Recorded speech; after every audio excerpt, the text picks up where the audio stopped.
TS4 news కి స్వాగతం. ముందుగా ముఖ్యాంశాలు. రాజ్యసభ చైర్మన్ పై అవిశ్వాసం.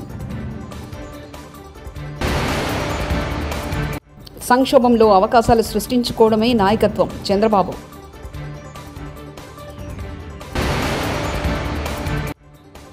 అధికారులకు పవన్ స్ట్రాంగ్ వార్నింగ్.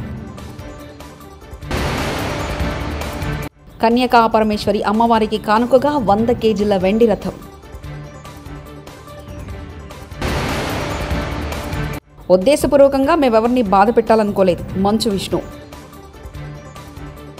ఉపరాష్ట్రపతి రాజ్యసభ చైర్మన్ జగదీప్ ధన్ఖడ్ పక్షపాతంతో వ్యవహరిస్తున్నారని ఆరోపిస్తూ ఆయనపై రాజ్యసభలో విపక్షాలు అవిశ్వాస తీర్మానాన్ని ప్రతిపాదించాయి. చైర్మన్పై ఇంతటి చర్యకు ఎంపీలు దిగడం దేశ చరిత్రలో ఇదే ప్రథమమని చెప్తున్నారు. ఇండియాల కూటమిలో Congress, RJD, TMC, DMK, CPI, CPM, JMM, AAP తదితర పార్టీలకు చెందిన 60 మంది ఎంపీలు దానిపై సంతకాలు చేశారు. కాంగ్రెస్ ఎంపీలు జైరాం రమేష్, సయ్యద్ నాసిర్ హుస్సేన్ సదరు తీర్మానాన్ని మంగళవారం రాజ్యసభ సెక్రటరీ జనరల్ పీసీ మోదీకి అందజేశారు.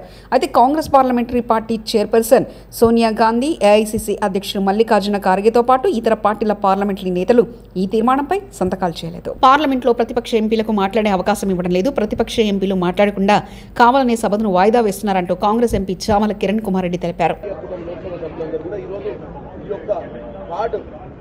ఇండియా సింబల్ ఉన్నటువంటి కార్డు, ఈ కార్డు లోపల కూడా హిందీలో దేశ్ కో మత్ బిక్నే దో అని చెప్పి ఒక స్లోగన్ తోటి ఈరోజు ఎన్డీఏ ఎంపీలందరికీ కూడా మేము ఒక గులాబీ కార్డు ఇవ్వడం జరుగుతుంది, ఇస్తున్నాం కూడా ఇక్కడ. ఎందుకంటే ముఖ్యంగా గత 10 రోజులుగా పార్లమెంటుని నడవకుండా మా మీద అబండాలు మోపడానికి ప్రయత్నం చేస్తున్నారు. మేము నడవనిస్తలేమని, మేము చర్చకు సిద్ధంగా రావాలని, చర్చ చేయాలని, ప్రజా సమస్యల మీద చర్చ చేద్దామంటే మేము అదానీ ఇష్యూ కానీ, సంబల్ ఇష్యూ కానీ, మణిపూర్ ఇష్యూ కానీ, ఇంకా వేరే ఎన్నో ఇష్యూస్ని మేము మాట్లాడాలన్న ప్రయత్నం చేస్తే ప్రతిరోజు వాళ్ళే ఒక గొడవ వాతావరణాన్ని క్రియేట్ చేయడానికి ప్రయత్నం చేస్తూ హౌస్ని అడ్జస్ట్ చేస్తున్నారు. నిన్న కూడా మీరు చూసినట్టయితే మేము అసలు ఏ సీట్లో ఆ సీట్లో కూర్చొని వీలైనంత వరకు సభను అడ్డుకోకుండా సభను ముందుకు తీసుకునే ప్రయత్నం చేసినా కానీ వాళ్ళు వీలైనంత వరకు దీన్ని సభను నడిపియొద్దు, ప్రజల ముందు ఈ సమస్యలన్నీ వీళ్ళు మాట్లాడే విషయాలు ప్రజలకు తెలియవద్దన్న ఉద్దేశంతో చూస్తున్నారు. నిన్న మీరు రాజ్యసభలో కూడా చూసినారు, 50 మంది ఎంపీలు పైన 60 మంది ఎంపీలు నో కాన్ఫిడెన్స్ మోషన్ కూడా మూవ్ చేయడం జరిగింది.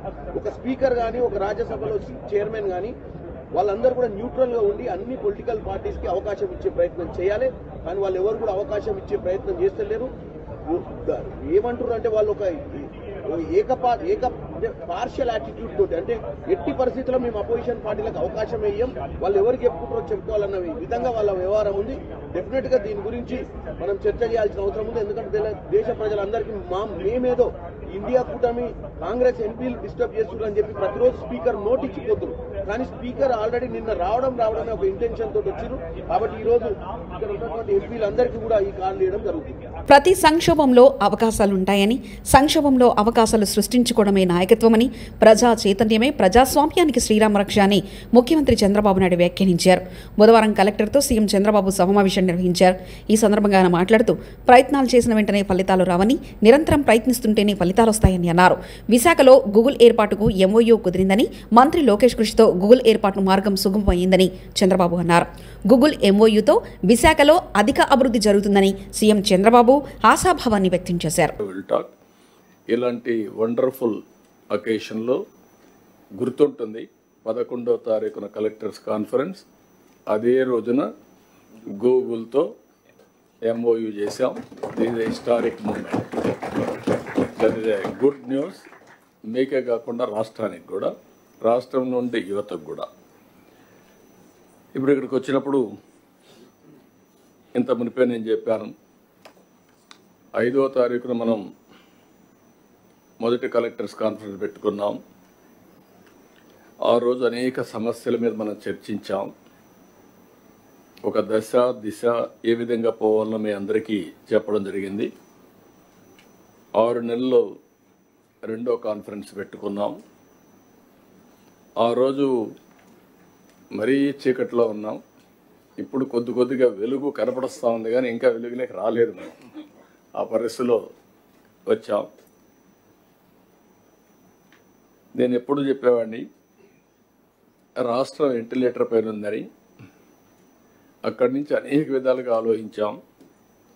ఆలోచించి మొదటి విజయం మీరు చూస్తే ప్రజలు ఫ్రీగా ఎక్స్ప్రెస్ చేసే పరిస్థితికి వచ్చారు. ఇప్పుడు వస్తూ ఉంటే కూడా నేను దారిలో కనపడిస్తే ప్రజలు నవ్వుతూ మాకు స్వాగతం పలికారు. అంటే నవ్వుతూ స్వాగతం పలుకుతున్నారంటే దట్ ఇండికేట్స్ ఈరోజు మేము బాగున్నాం, భవిష్యత్తు పైన నమ్మకం ఉంది, మీరు జాగ్రత్తగా పనిచేయమని మమ్మల్ని హెచ్చరిస్తున్నారు. ఈ విషయం మీరు గుర్తుపెట్టుకోవాల్సిన అవసరం ఉంది. అయితే చాలా సవాళ్ళు ఉన్నా మీరు చూసినప్పుడు మీకు కూడా కలెక్టర్స్కి ఏమైనా జీతాలు వచ్చాయి. మీరు అప్పుడు కలెక్టర్స్ లేరు కాబట్టి మీకు తెలియదు, కానీ సీనియర్ ఆఫీసర్స్కి కూడా మొదటి తారీఖు జీతాలు రాలేదు. అక్కడి నుంచి జీతాలు మొదటి తారీఖు ఇస్తున్నాం, పెన్షన్లు మొదటి తారీఖు ఇస్తున్నాం. ఎవరైతే వర్క్ చేసిన ఎక్స్ ఎంప్లాయీస్కి కూడా, రిటైర్డ్ ఎంప్లాయీస్కి కూడా పెన్షన్స్ అన్ని ఇవ్వగలిగాం. అదే సమయంలో అధికారులకు deputy CM Pawan Kalyan strong warning ఇచ్చారు. బుధవారం జరిగిన ఏపీ కలెక్టరేట్ కాన్ఫరెన్స్ లో ఆయన మాట్లాడారు. డిప్యూటీ సీఎం మాట్లాడుతూ స్మగ్లింగ్ పై విజిలెన్స్ అధికారులు అప్రమత్తంగా ఉండాలని హెచ్చరించారు. ఆఖరికి పెట్రోల్లో కూడా కల్తీ పెరుగుతుందని స్వయానా మంత్రి నాదెండ్ల మనోహర్ వెళ్లి సీజ్ చేయాల్సిన పరిస్థితి ఉందన్నారు. Google into the state is a big achievement, sir, and we take great pride and we believe in your leadership. అది మీరు ప్రతిసారి అది ప్రూవ్ చేస్తూ ఉంటారు. మీ achievements it's quite inspiring to all of us. Payyavula Keshav గారికి, వనిగాని సత్యప్రసాద్ గారికి, అలాగే గౌరవ నారా లోకేష్ గారికి, మిగతా గౌరవ క్యాబినెట్ సభ్యులందరికీ, క్యాబినెట్ కలీగ్స్ అందరికీ నా హృదయపూర్వక నమస్కారాలు. చీఫ్ సెక్రటరీ నీరు కుమార్ ప్రసాద్ గారికి, Shrimati Jayalakshmi chief commissioner for land administration Piyush Kumar గారికి, ప్రిన్సిపల్ సెక్రటరీ గవర్నమెంట్, అలాగే డీజీపీ తిరుమలరావు గారికి, అలాగే ఉన్నత అధికారులకి, సీనియర్ అఫీషియల్స్కి, ఇక్కడ గ్యాదర్ అయిన జిల్లా కలెక్టర్స్ అందరికీ కూడా నా హృదయపూర్వక నమస్కారం. ప్రత్యేకించి జస్ట్ ఓన్లీ షేర్ మై ఇక్కడికి ఎందుకు వచ్చాం మేము అందరం అని అనడానికి, today being Nani Palkhivala's death anniversary, I'd like to quote one of his lines. He was quoting G.K. Chesterton. The wrath begins when wild actions are received calmly by society. The G.K. Chesterton రాసిన the mad official అనే ఎస్సేలో ఆయన coat చేస్తా ఆ పుస్తకంలో రాసింది ఏంటంటే, గత ప్రభుత్వం చేసిన పనులన్నీ ఏ స్థాయికి వెళ్ళిపోయినాయి అంటే అది మూలాలు కదిలించేసే పనులు అయిపోయినాయి. వీటిని సరిదిద్దుకోవడానికి we kept all our differences aside. దీని వెనక ముఖ్య ఉద్దేశం, we want to safeguard the democracy. ప్రజలకు ఇబ్బంది కలగకూడదు, నేతృత్వం వహించే నాయకులు ఇష్టారాజ్యంగా ప్రవర్తిస్తుంటే ఎలా రావాలని చెప్పి అందరం we set aside our differences. We formed an alliance and people believed in us and they gave a great mandate. ప్రజల ఆశలు ఆశయాలకు అనుగుణంగా కలెక్టర్ల సమావేశంలో చర్చించాలని ఆర్థిక మంత్రి పయ్యావుల కేశవ్ అన్నారు.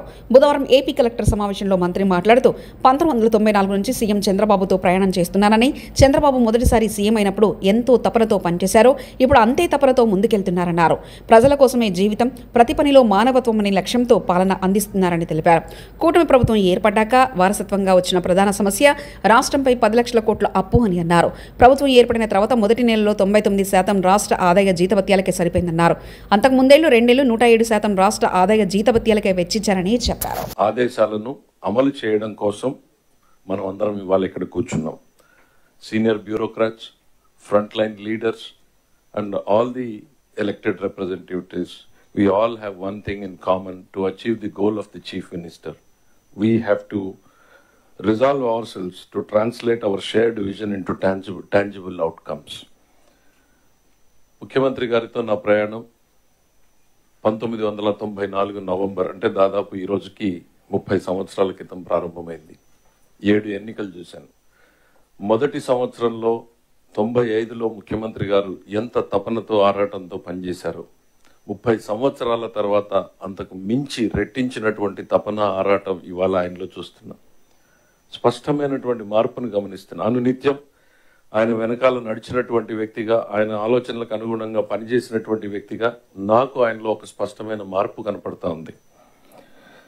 ఈ మిగిలినటువంటి జీవితం ప్రజల కోసమే అన్నటువంటి ఒక ప్రధానమైనటువంటి లక్ష్యంతో ప్రతి నిర్ణయంలోనూ ఒక మానవత్వ కోణం ఉండాలి అనే రకంగా ఆయన చేస్తున్నటువంటి ఆలోచన, ఆయన పడుతున్నటువంటి తపన నిజంగా మనందరికి కూడా మార్గదర్శకం కావాలని చెప్పి నేను కోరుకుంటూ ఉన్నా. ఇది సుదీర్ఘ ఉపన్యాసానికి టైం కాదు. Briefly I want to tell what is the state of affairs today. ముఖ్యమంత్రిగా చంద్రబాబు నాయుడు గారు ప్రమాణ స్వీకారం చేసిన రోజున ఆయనకు వారసత్వంగా వచ్చింది ఏంటో మీరు అందరూ కూడా చూశారు. 10 లక్షల కోట్ల రూపాయల అప్పుని తీర్చడానికి అప్పు తేవాల్సినటువంటి పరిస్థితి, అప్పు మీద వడ్డీ చెల్లించడానికి అప్పు చేయాల్సినటువంటి పరిస్థితి. గత సంవత్సరంలో రాష్ట్ర నటుడు మోహన్ బాబు నివాసంలో మంగళవారం జరిగిన ఘర్షణలో రిపోర్టర్పై దాడి జరగడం దురదృష్టకరమని మంచు విష్ణు అన్నారు. తాజాగా ఆయన ప్రెస్ మీట్లో మాట్లాడుతూ దురదృష్టవశాత్తు ఇలా జరిగింది. ఈ వివాదం మా మనసులను ఎంతో బాధపెడుతుంది. ప్రతి కుటుంబంలో ఇలాంటి గొడవలు ఉంటాయి కాబట్టి ఈ విషయాన్ని సెన్సేషన్ చేయొద్దు. ఇది నా రిక్వెస్ట్. ప్రజల్లో మాకు గుర్తింపు ఉంది. ప్రజల్లోకి తీసుకెళ్లడం కరెక్టే, కానీ కొంతమంది హద్దులు మీరి వ్యవహరిస్తున్నారు. ఈరోజు అమ్మ ఆసుపత్రిలో చేరారు. ఇంటికి పెద్ద కుమారుడుగా నేను చాలా బాధపడుతున్నా. నిన్న జరిగిన ఘర్షణలో నాన్నకు గాయాలయ్యాయి, ఒక రిపోర్టర్కు గాయాలయ్యాయి. అది దురదృష్టకరం. ఉద్దేశపూర్వకంగా మేమెవరిని బాధ పెట్టాలనుకోలేదు. నమస్కారం చేసుకుంటూనే నాన్న మీడియా ముందుకొచ్చారు. ముఖంపై మైక్ పెట్టగానే క్షణికావేశంలో ఆయన దాడి చేశారని విష్ణు అన్నారు. ఇంట్లో పెద్దలందరూ కోరుకుంటారు, ఎవరో ఒకరు తగ్గుతారు, ఎవరో ఒకరు they will see the sense అనేది వి ఆల్ హోప్. బట్ ఈరోజు ఈ సిచ్యువేషన్ మాట్లాడడానికి కూడా I don't know, it's very emotional for me. ఎక్కువ మాట్లాడితే I break down. It's very very painful for all of us. మా నాన్న ఏమైనా తప్పు చేస్తుంటే ఆయన చేసింది ఒకే ఒక తప్పు, మమ్మల్ని అందరినీ విపరీతంగా ప్రేమించడం. ప్రతి ఒక్కరికి అది తెలుసు. ఇండస్ట్రీలో ఉన్నామంత మా కుటుంబం, ఫిల్మ్ ఇండస్ట్రీ మా కుటుంబం, మా ఇండస్ట్రీ వాళ్ళకు వాళ్ళందరికీ తెలుసు. మా నాన్న చేసిన తప్పు ఏదైనా ఉంటే మమ్మల్ని అందరినీ విపరీతంగా ప్రేమించడం. ఈరోజు one thing which I would like to request and pray to the media is that మీకు ఫాదర్స్ ఉన్నారు, మీకు బ్రదర్స్ ఉన్నారు. No family is perfect. పెద్దలు అంటారు ఫ్యామిలీస్ ఆర్ కాంప్లికేటెడ్ అని. నేను అనుకున్నా ఉమ్మడి కుటుంబంగా ఉంది, మా ఫ్యామిలీ కొంచెం డిఫరెంట్గా ఉంటుంది, మేము కలిసిమెలిసి ఉంటాం అనుకున్నాం. But it's unfortunate today. Congress సంవత్సర పాలనపై గోవిందా గోవిందా అంటూ పాడపడుతూ నిరసన తెలిపిన గ్రామస్తులు ఆదిలాబాద్ జిల్లా ఇచ్చోడ మండలం ముక్రాకే గ్రామంలో కాంగ్రెస్ సంవత్సర పాలనలో హామీలన్నీ గోవిందా అంటూ వినూత్నంగా నిరసన చేసిన గ్రామస్తులు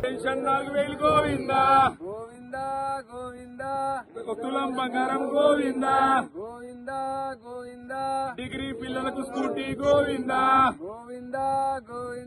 4000 pension Govinda, Congress party Govinda, Congress party Govinda, Rythu Bharosa Govinda, Rythu Bharosa Govinda, Rythu Bharosa Govinda, Rythu Bharosa Govinda, Revanth Reddy Govinda, Govinda Govinda, వెంటనే రైతు రుణమాఫీ, వెంటనే 2 లక్షల వరకు రైతు రుణమాఫీ, వెంటనే రైతు భరోసా, వెంటనే 4000 పెన్షన్, వెంటనే 4000 పెన్షన్, వెంటనే కళ్యాణ లక్ష్మి 1 తులం బంగారం, వెంటనే జై తెలంగాణ. జర్నలిస్టులకు మద్దతు తెలిపిన మంచు మనోజ్ క్షమాపణ చెప్పాలంటూ జలపల్లిలోని ఇంటి ముందు మీడియా సిబ్బంది చేసిన ధర్నాలో పాల్గొన్న మంచు మనోజ్ మీడియా మిత్రులకు క్షమాపణలు చెప్తున్నా. మీడియాపై దాడి చేయడం బాధ కలిగించింది. నాన్న అంటే నాకు ప్రాణం. మా నాన్న దేవుడు. మా నాన్నను మా అన్న విష్ణు వినయ్ డ్రాప్ చేశారు. మా నాన్న దృష్టిలో నన్ను శత్రువుగా చిత్రీకరించారు. నేను నా భార్య కలిసి ఒక టాయ్స్ కంపెనీ పెట్టాం. వాటికి కూడా అడ్డంకులు సృష్టించారు. నాపై దాడులు చేశారు. మా నాన్న ముందే నన్ను కొట్టారు. సాయంత్రం 5 గంటలకు ప్రెస్ మీట్ పెట్టి అన్ని వివరాలు వెల్లడిస్తా అంటూ మంచు మనోజ్ వ్యాఖ్యానించారు.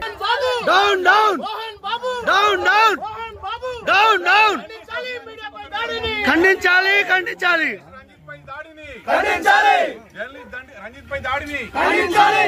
మోహన్ బాబు, మోహన్ బాబు, మోహన్ బాబు, మోహన్ బాబు, మా అంకులు విజయవాడలో ఉంటారు. అండ్ ఇక్కడ కొంతమంది అంకులు నాన్నగారు బాగా క్లోజు. మనోజ్, నువ్వు ఎన్నో సంవత్సరాలు ఇంటి బయటగా ఉన్నావు, నీ సొంతంగా ఉన్నావు. మీ నాన్నగారు అమ్మగారు ఒకరే ఉన్నారు.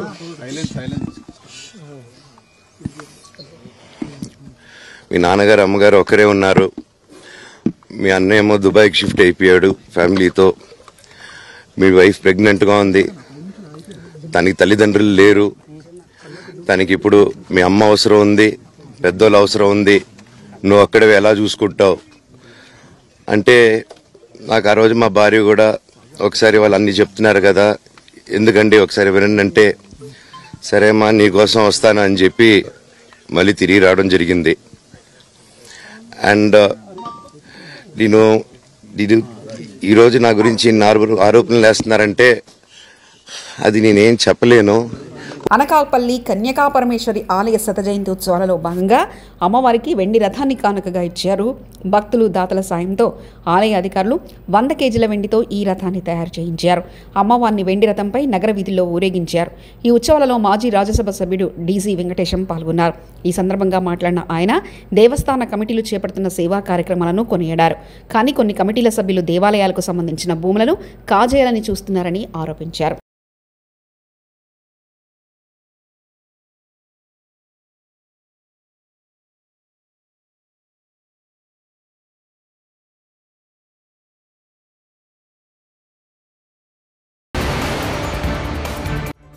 రాజ్యసభ చైర్మన్పై అవిశ్వాసం.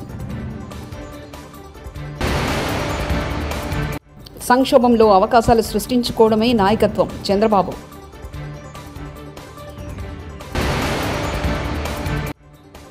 అధికారులకు పవన్ స్ట్రాంగ్ వార్నింగ్.